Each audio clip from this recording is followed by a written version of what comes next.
जादुई 3 अनोखा लहंगा घर। उत्तर प्रदेश के एक छोटे से गांव में सरिता नाम की एक लड़की शादी कर आंखों में ढेर सारे सपने लेकर अपने ससुराल आई थी। लेकिन जैसे ही उसने अपने ससुराल में कदम रखा, उसके सारे सपने चकनाचूर हो गए। ससुराल में आते ही उसकी सास चारुलता और पति मुकेश उस पर अत्याचार करने लगे। परेशान होकर एक शाम सरिता दोनों हाथ जोड़े हुए अपने सास और पति से विनती कर रही थी। आखिर मेरी क्या गलती है? आप हर रोज मुझे इस तरह ताने क्यों देते हैं? आप मेरे साथ मारपीट क्यों करते हैं? अरे कलमुही, मारपीट ना करे तो क्या हम तेरी आरती उतारे?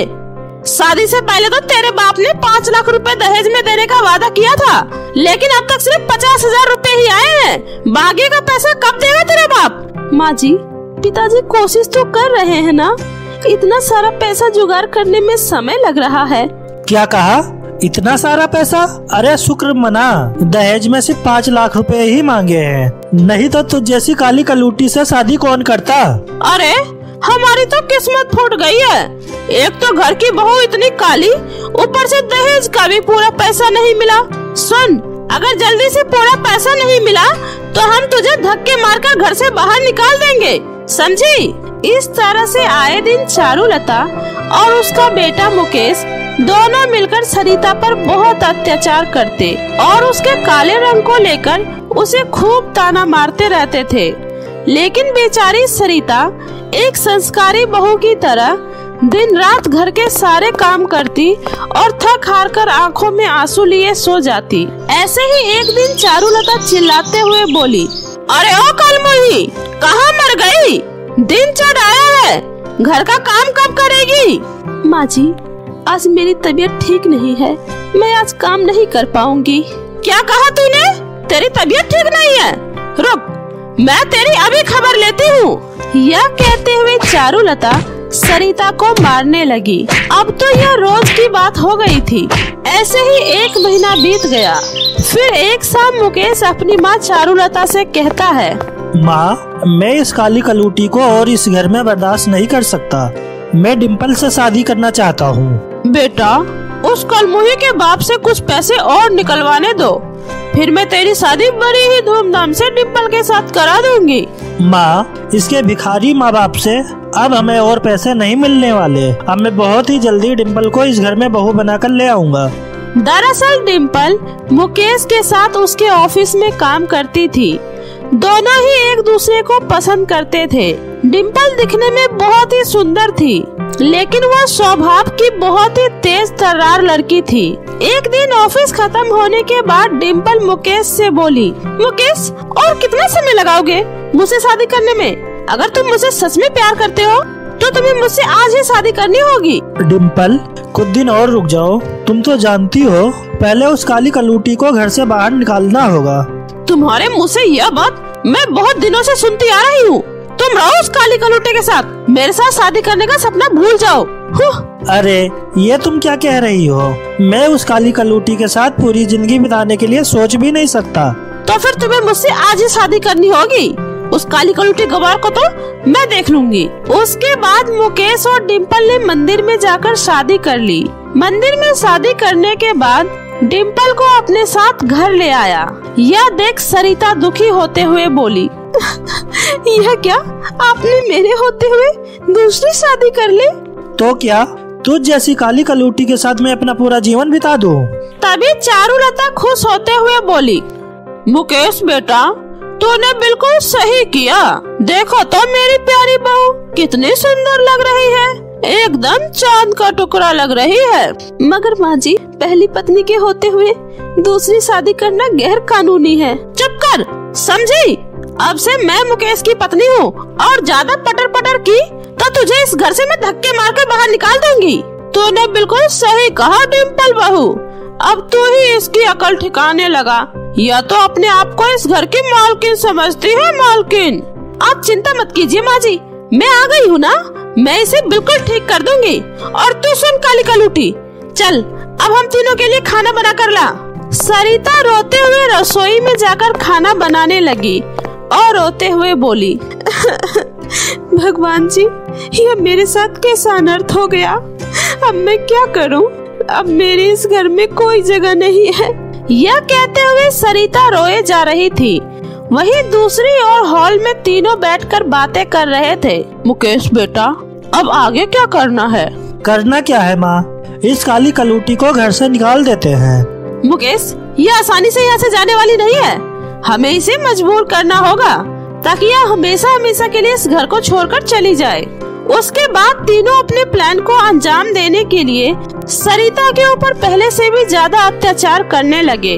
उसे 3-4 दिन तक लगातार भूखा प्यासा रखा और घर का सारा काम करवाते रहे।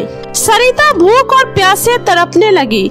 यह देखकर डिम्पल बोली, अब तो तुझे समझ में आ चुका होगा ना कि तेरी इस घर में अब कोई जगह नहीं है। अब चुपचाप चली जाए यहाँ से, हमें यहाँ कोई तमाशा नहीं चाहिए। तुम एक औरत होकर मेरे साथ ऐसा कैसे कर सकती हो? अपनी बकवास बनकर, समझी? अगर जिंदा रहना चाहती है तो अपना काला मुंह लेकर यहाँ से निकल जा। नहीं, मैं कहीं नहीं जाऊंगी।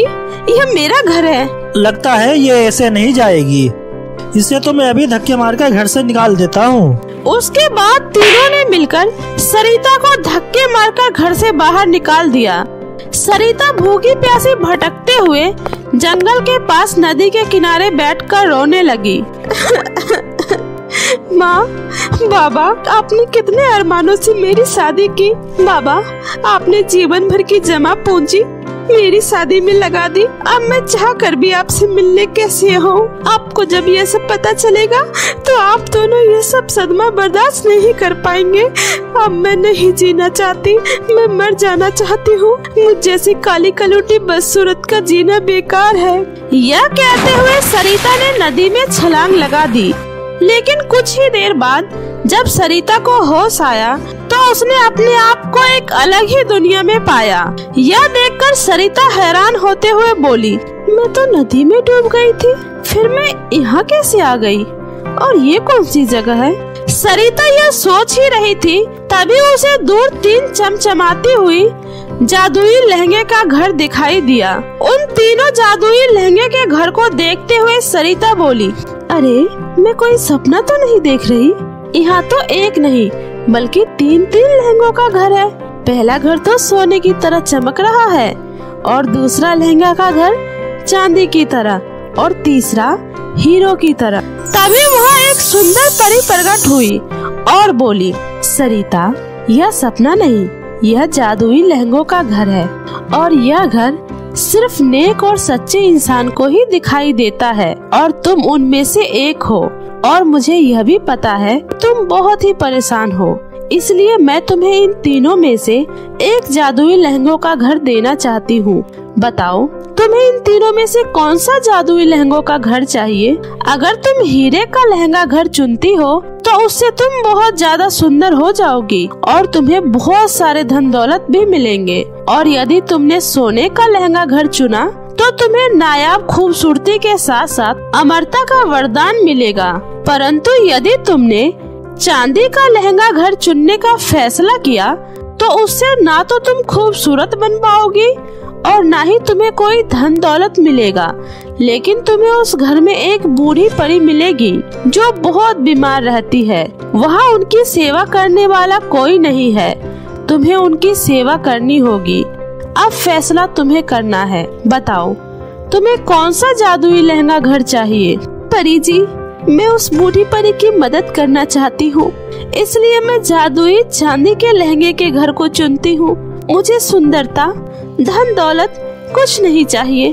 इंसान की असली सुंदरता उसके चेहरे से नहीं बल्कि उसके कर्मों से होती है। सरिता के इतना सुंदर विचार सुनकर परी बहुत ही खुश हुई और सरिता को जादुई चांदी के लहंगे घर के अंदर ले गई। जादुई लहंगों के घर के अंदर जाते ही सरिता का रंग रूप बिल्कुल बदल गया। वह बहुत ही सुंदर दिखने लगी, साथ ही वह घर धन दौलत से भरा हुआ था। यह सब देखकर सरिता भी चौंक गई। तभी परी बोली, सरिता, मैं तो तुम्हारी परीक्षा ले रही थी और तुम अपनी इस परीक्षा में सफल रही। यह जादुई चांदी का लहंगा घर अब तुम्हारा हुआ। तुम्हें जब भी किसी चीज की जरूरत हो, तुम जादुई लहंगे घर से मांग लेना। यह तुम्हारी हर इच्छा को पूरा करेगा। और हाँ, तुम इसे अपने साथ ले जा सकती हो और खुशी खुशी अपना जीवन व्यतीत करना। परी का धन्यवाद कर सरिता जादुई लहंगों के घर को लेकर पृथ्वी लोक पर वापस लौट आई और उस घर में खुशी खुशी रहने लगी। साथ ही सरिता जादुई लहंगों घर की मदद से जरूरतमंद और गरीब लोगों की मदद भी करने लगी। धीरे धीरे यह बात दूर दूर के गांव में भी फैल गई। सब सरिता की प्रशंसा करने लगे। फिर एक दिन डिम्पल को जब यह बात पता चली तो वह घर आकर अपनी सास चारुलता से कहती है, माँ जी, कहाँ हो आप? जल्दी बाहर आओ, मुझे आपको एक जरूरी बात बतानी है। अरे क्या हुआ बहू, तू इतना हाफ क्यों रही है? तू तो शॉपिंग करने गई थी ना? माँ जी, आपको पता है वो काली कलूटी सरिता, पता नहीं वो खूबसूरत और अमीर कैसे हो गई। लगता है उसके हाथ कोई जादुई चिराग लगा है। हमें जल्दी ही पता लगाना होगा। पता है, अभी अभी मैंने उसे गरीब को मुफ्त में पैसे बांटते हुए देखा। अगर ऐसी बात है बहू, तो चलो अभी चलकर पता करते हैं।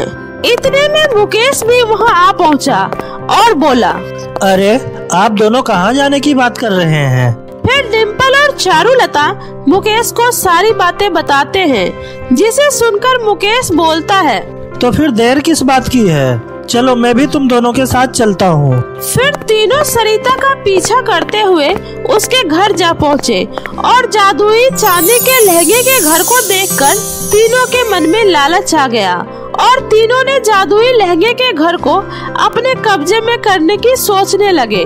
उसके बाद अगले दिन सरिता के बाहर जाते ही घात लगाकर छिपे हुए तीनों लालची लोग जादुई लहंगे के घर के अंदर दाखिल हुए।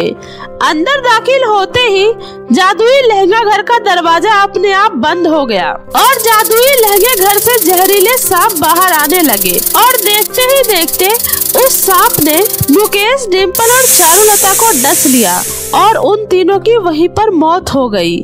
इस तरह उन तीनों को उनके कर्मों की सजा मिल गई और उन तीनों का मृत शरीर हमेशा के लिए गायब हो गया। वहीं दूसरी ओर सरिता जादुई लहंगे घर की मदद से गरीबों और बेसहारा लोगों की सेवा कर हंसी खुशी अपना जीवन बिताने लगी। तो मेरे प्यारे दोस्तों, कैसी लगी आपको मेरी ये कहानी? मुझे कमेंट करके जरूर बताएं और कहानी अच्छी लगी हो तो अपने दोस्तों के साथ भी शेयर करें। और हाँ दोस्तों, अगर आपने अब तक मेरे चैनल जादुई टीवी को सब्सक्राइब नहीं किया है तो जल्दी से नीचे लाल बटन दबाकर अभी सब्सक्राइब कर ले। तो मिलती हूँ फिर एक नई मजेदार जादुई कहानी के साथ। तब तक अपना ध्यान रखें। बाय बाय दोस्तों।